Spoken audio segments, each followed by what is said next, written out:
जय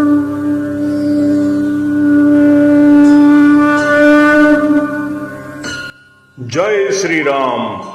नमस्कार। हमारे YouTube चैनल पुरातन कथाएं में आपका हार्दिक स्वागत है। आज के इस भाग में हम आपको बताएंगे राम अपनी समस्त संपत्ति गरीबों व याचकों में वितरित कर देते हैं तथा अपने पिता के अंतिम दर्शन करते हैं। बड़े भाई राम की आज्ञानुसार लक्ष्मण गुरु वशिष्ठ के पुत्र सुयज्ञ को अपने साथ ले आए। राम और सीता ने अत्यंत श्रद्धा के साथ उनकी प्रदक्षिणा की। इसके पश्चात उन्होंने स्वर्ण कुंडल, बाजूबंद, कड़े, मालाएं, रत्न जड़ित अन्य आभूषणों को उन्हें देते हुए कहा, हे मित्र, जनक नंदिनी सीता भी मेरे साथ वन को जा रही है, इसलिए ये अपने कंकण, मुक्तमाला, किंकणी, हीरे, मोती, रत्न आदि समस्त आभूषण आपकी पत्नी को दान करना चाहती है। आप इन आभूषणों को सीता की ओर से उन्हें आदर तथा नम्रता के साथ समर्पित कर देना। मेरी यह स्वर्ण जड़ित सैया भी अब मेरे किसी काम की नहीं है, अतः इसे भी आप ले जाइए। मेरे मामा ने अत्यंत स्नेह के साथ मुझे यह हाथी उपहार में दिया था, इसे भी सहस्त्र स्वर्ण मुद्राओं के साथ आप स्वीकार करें। राम के वन गमन के विषय में ज्ञात होने पर सुयज्ञ के नेत्रों में अश्रु भर आए। सजल नेत्रों के साथ राम के द्वारा प्रदान की गई समस्त वस्तुओं को ग्रहण करके उन्होंने आशीर्वाद दिया और बोले, हे राम, तुम चिरंजीवी हो, तुम्हारा 14 वर्ष का वनवास तुम्हारे लिए निष्कंटक व कीर्तिदायक हो। इस प्रकार आशीर्वाद देकर गुरुपुत्र सुयज्ञ विदा हुए। उसके बाद राम ने अपने सेवकों को, जो कि राम के वनवास से दुखी होकर रो रहे थे, अपनी समस्त व्यक्तिगत संपत्ति को मंगवाकर सीता के हाथों उसे गरीब, दुखी और दीन दरिद्रों में बंटवा दिया। राम और सीता के द्वारा मुक्त हस्त से दान दिए जाने की चर्चा सारे नगर में दावानल की भांति फैल गई। उन दिनों अयोध्या के निकटवर्ती एक ग्राम में गर्ग गोत्री त्रिजट नामक एक तपस्वी ब्राह्मण निवास करता था। उसकी बहुत सी संतानें थी और वह अत्यंत दरिद्र था। उसे अपनी गृहस्थी का पालन पोषण करने में अत्यंत कठिनाई होती थी।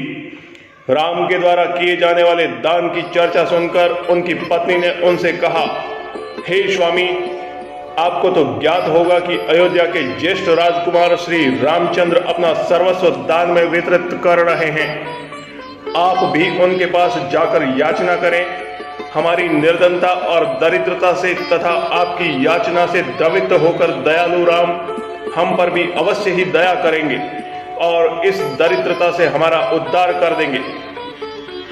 तपस्वी त्रिजट याचना में रुचि नहीं रखते थे, किंतु पत्नी के बार बार प्रेरित किए जाने पर विवश होकर वे श्री राम के दरबार की ओर चल पड़े।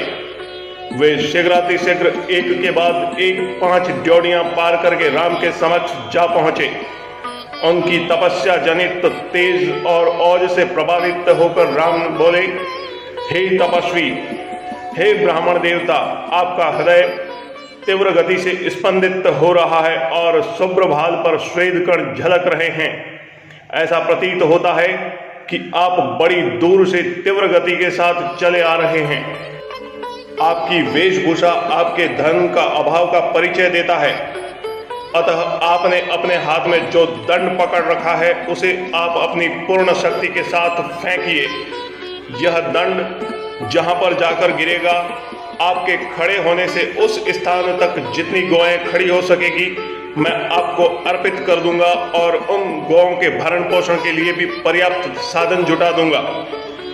इस आदेश को सुनकर त्रिजट ने पूरी शक्ति के साथ दंड फेंका। दंड सरयू नदी के दूसरी पार जा गिरा।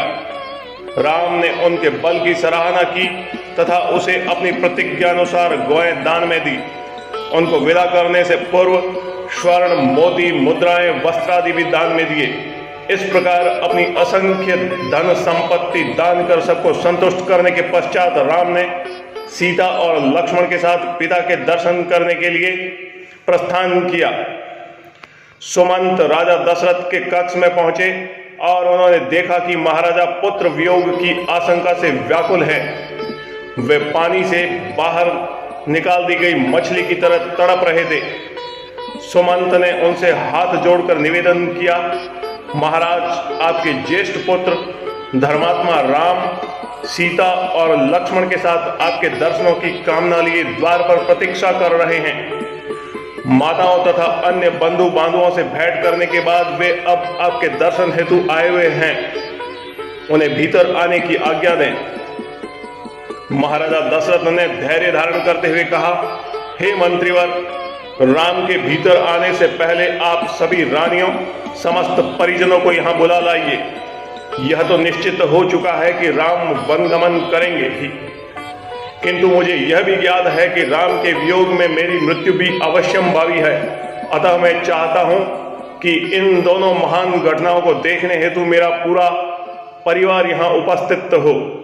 सुमंत ने महाराजा की आज्ञा अनुसार सभी रानियों तथा परिजनों को वहां बुला लिया।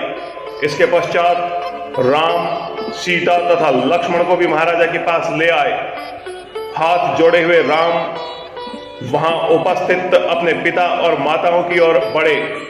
राम को इस प्रकार अपनी ओर आता देखकर महाराजा दशरथ उन्हें हृदय से लगाने की अभिलाषा से अपने आसन से उठकर खड़े हुए, किंतु अत्यधिक शोक तथा दुर्बलता के कारण वे केवल एक पग बढ़ाते ही मूर्छित होकर गिर पड़े।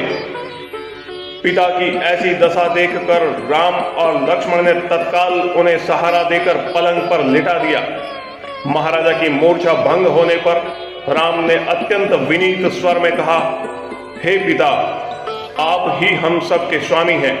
कृपा करके आप धैर्य धारण करें और हम तीनों को आशीर्वाद दें कि हम वन में 14 वर्ष की अवधि व्यतीत करने के पश्चात पुनः आपके दर्शन करें।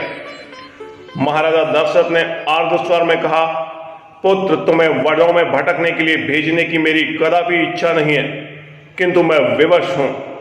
अब मैं इससे अधिक क्या कह सकता हूं कि जाओ, तुम्हारे वनवास का काल कल्याणकारी हो। ईश्वर सदैव तुम्हारी रक्षा करे। तुम्हें इस बात की भी आशा नहीं है कि तुम्हारे वापस आने तक मैं जीवित रह पाऊंगा। फिर भी मैं परमात्मा से प्रार्थना करता हूं कि तुम्हारे लौटने पर मैं तुम्हें पुनः देख पाऊं। वहां उपस्थित गुरु वशिष्ठ, महामंत्री सुमंत और वशिष्ठ जनों ने एक बार फिर से कैकेयी को समझाने का प्रयास किया कि वह वर वापस ले ले, किंतु कैकेयी अपने इरादों पर अडिग रही।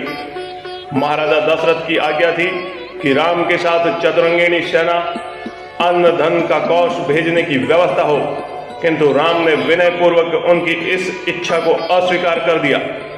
अंत में महाराज ने सुमंत को आदेश दिया कि आप स्वयं उत्तम घोड़ों से जुता हुआ रथ ले जाइए और इन सबको देश की सीमा के बाहर तक छोड़े। इतना कहते ही राजा विहल होकर रोने लगे। सुमंत तत्काल ही महाराजा की आज्ञा का पालन करने के लिए निकल पड़े। आज के भाग में बस इतना ही। इससे आगे का वृतांत हम आपको अगले भाग में सुनाएंगे। हमारा आज का यह प्रयास आपको कैसा लगा, लाइक करें तथा कमेंट्स बॉक्स में अपने सुझाव के माध्यम से प्रतिक्रिया दें। हमारे YouTube चैनल पुरातन कथाएं को शेयर करें, सब्सक्राइब करें। धन्यवाद।